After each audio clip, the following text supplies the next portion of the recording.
Welcome to Your Skin, Your Story, Season 2.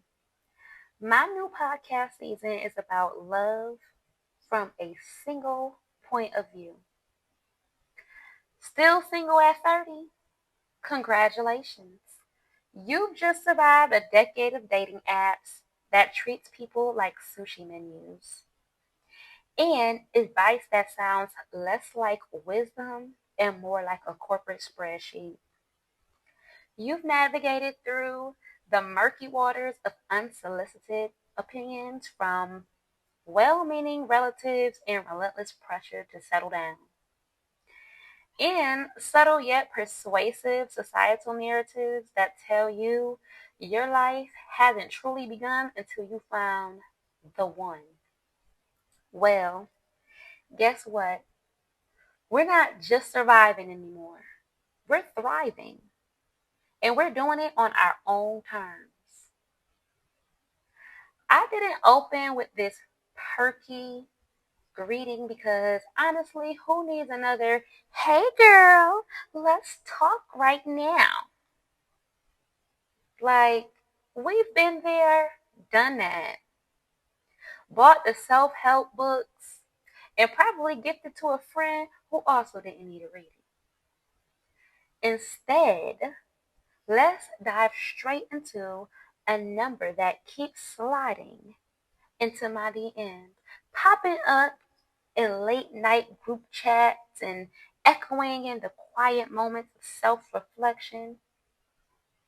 Did you know 78% of urban millennial women say they feel like a backup plan at least once a month? Think about that for a second. 78%. That's not just a statistic, that's a collective sigh, a shared frustration. We're not talking about being a partner or even a casual situationship with clearish boundaries. We're talking about feeling like the human equivalent of airplane mode. There, but not truly connected. Easily ignored until needed, and definitely not primarily focused. If that stat stings a little or a lot, if it makes you nod your head with a knowing, then welcome. This podcast season, this conversation is for you. It's for us because we're done being the backup plan. We're ready to be the main event. Why the old playbook is broken? Remember when dating advice was a sweet, simple mantra like just be yourself or wait 3 days to text back? Ah, the good old days, right? Cute. But then 2025 rolled around and it handed us with a whole new dating dynamic.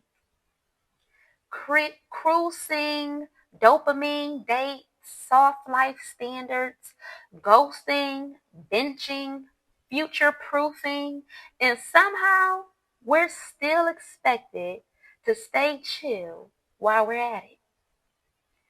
The old handbook, it never got the memo. It's sitting somewhere gathering dust, completely oblivious to the fact that we're now navigating a landscape of dating apps that double as social hubs and relationships formed around shared TikTok projects. We're told to lean in, but also play it cool, to swipe left, but also to be open to new connections, to future proof early, but not to seem too eager. It's a dizzying tightrope walk, isn't it? The result? We're juggling more strategies than a hedge fund trader trying to predict the next market crash. And the only consistent ROI we're seeing is emotional exhaustion. We're burning out before we even get to the second date, wondering were we doing it all wrong or if the game itself is just fundamentally flawed. It's not about being ourselves anymore. It's about being curated, optimized, perfectly balanced versions of ourselves. And frankly, it's exhausting. We deserve better than that. Enter the unfiltered season. And that, my friend, is exactly why the new season of Your Skin, Your Story exists. This isn't just another podcast about dating. It's a deep dive, a raw, honest exploration of what it actually feels like to date in 2025 as a single urban millennial woman. 5 episodes, one voice, zero guests, just me. It's me, the woman who has, aka, quote unquote, ghosted.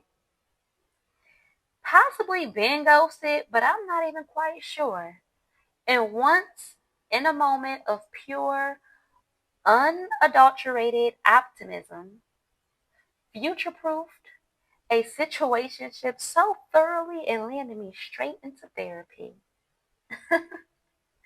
No regrets, just lesson learned and how lessons can be shared for growth and life lessons to continue on navigating through dating in 2025 and beyond.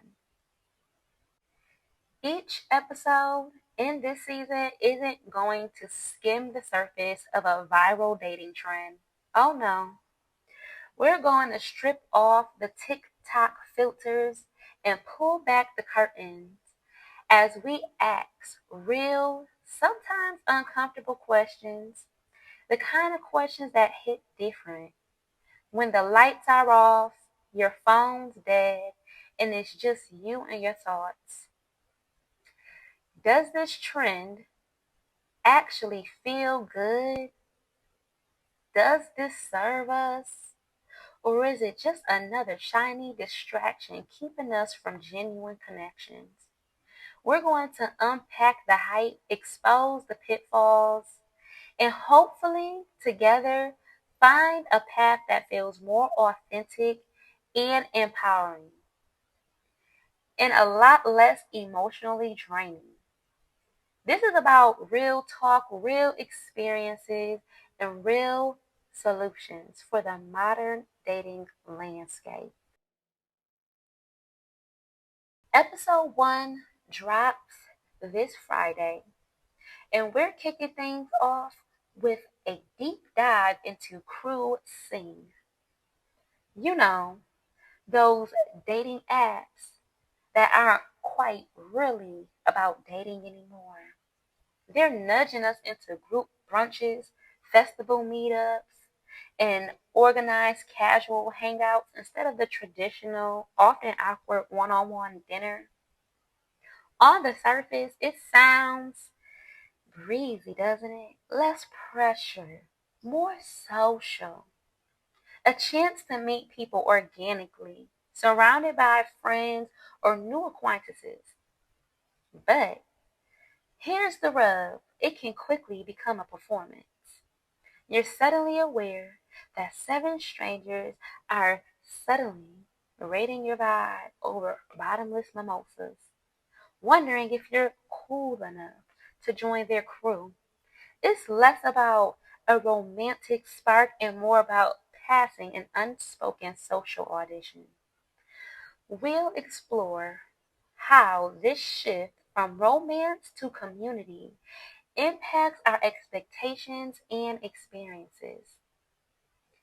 Are we really connecting? or just expanding our social network with a side of potential flirtation. I'll share my own hilarious, slightly cringe-worthy experiences too with cruising, including the time I found myself trying to impress a group of competitive board gamers just to get to know one person. More importantly, I'll share the 3 word boundary I set that turned into potentially a draining casual hangout.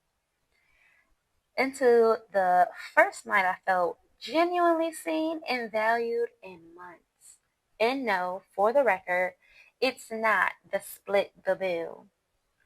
You have to tune into that to find out what it is. But trust me, it's a game changer for reclaiming your energy and ensuring your connections are authentic, whether they're romantic or purely platonic. We'll also touch on hobby homies, the wonderful trend of connecting through shared passions often feels far more natural and fulfilling than forced small talk. We're also going to tap into dopamine dates and collaborator dating. So week 2 covers dopamine dates and these are a ride, okay? We're talking escape rooms, pottery pop-ups, axe throwing, even building a playlist together in real time. The idea is brilliant. Creating memorable, high energy experiences that spark joy and connection. Moving away from the stale dinner and a movie routine. And it works.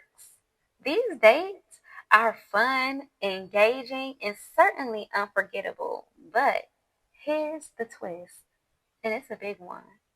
When the activity itself is fire, when your adrenaline is pumping, it's incredibly easy to confuse that surge of excitement for genuine connection to the person across from you. You're laughing, you're high fiving, you're conquering the challenges together, and your brain is screaming, this person is amazing.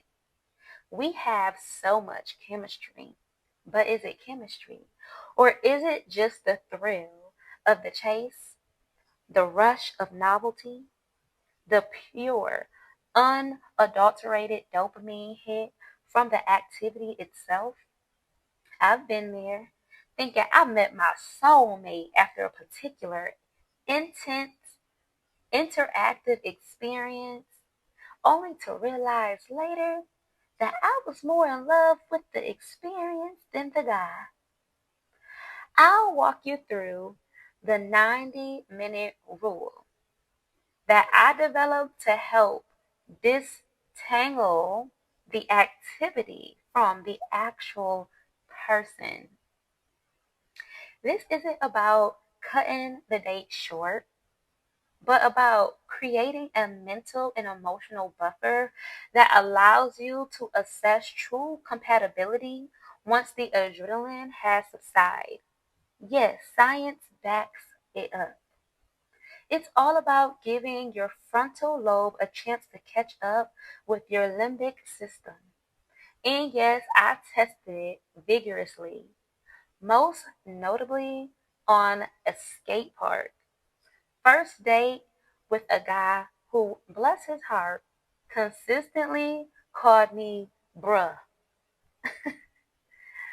We'll also touch on collaborating where couples create content together, blurring the lines between relationships and shared projects. It's a fascinating evolution, but it comes with its own set of challenges, especially when the likes and views start overshadowing the genuine connections.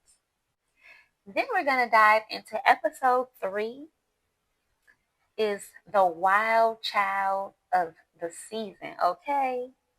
Freak matching. Now, before you jump to conclusions, this isn't about finding someone equally obsessed with conspiracy theories, unless that's your thing, no judgment here. Freak matching is about finding someone whose weird clicks perfectly with your weird. It's about embracing your authentic, quirky, sometimes unconventional self and seeking out a partner who not only tolerates it but celebrates it. It's about recognizing that true connection often lies in the shared eccentricities,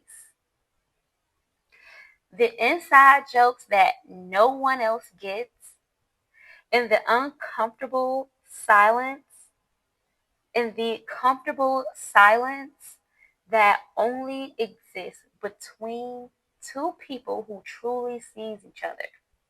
This is about ditching the curated persona and finding someone who loves the unvarnished you, even the parts you usually keep hidden. And speaking of keeping things hidden, we'll dive into shadow phasing. In an age where every meal, every outing, every fleeting thought seems to end on Instagram.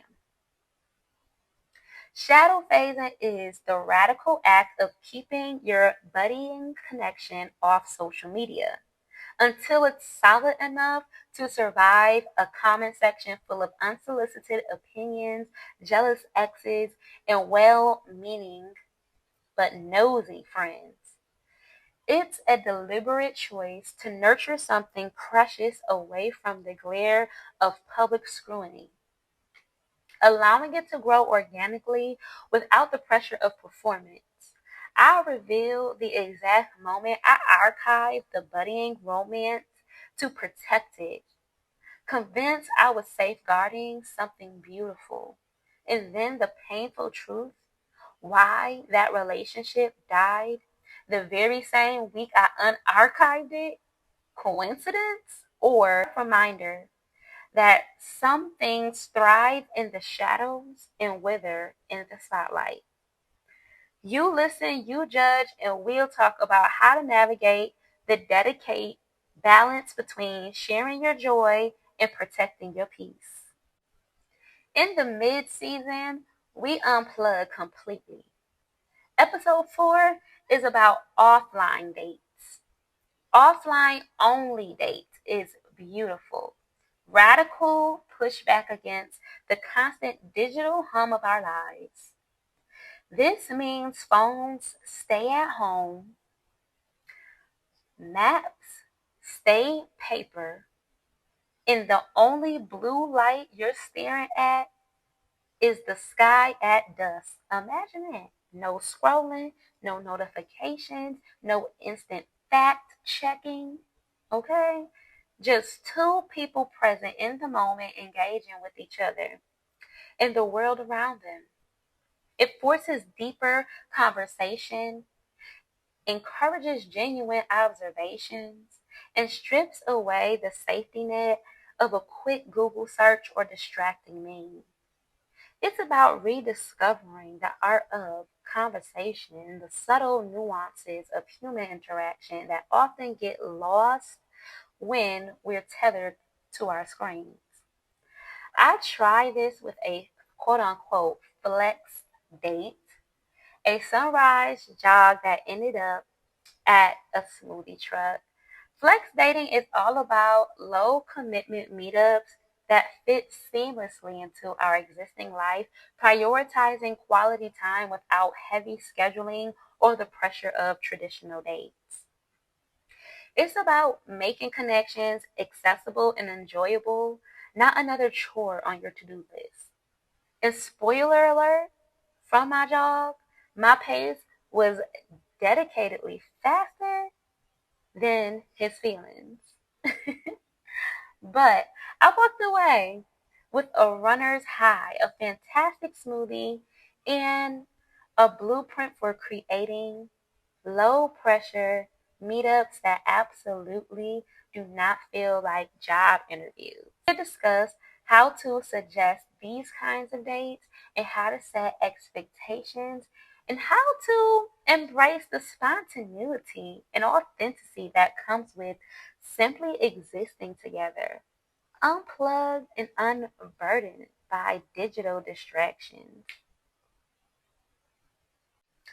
Soft life standards and future proofing, the finale, my friends, is my love letter to soft life standards, inspired by influencers and growing cultural movement.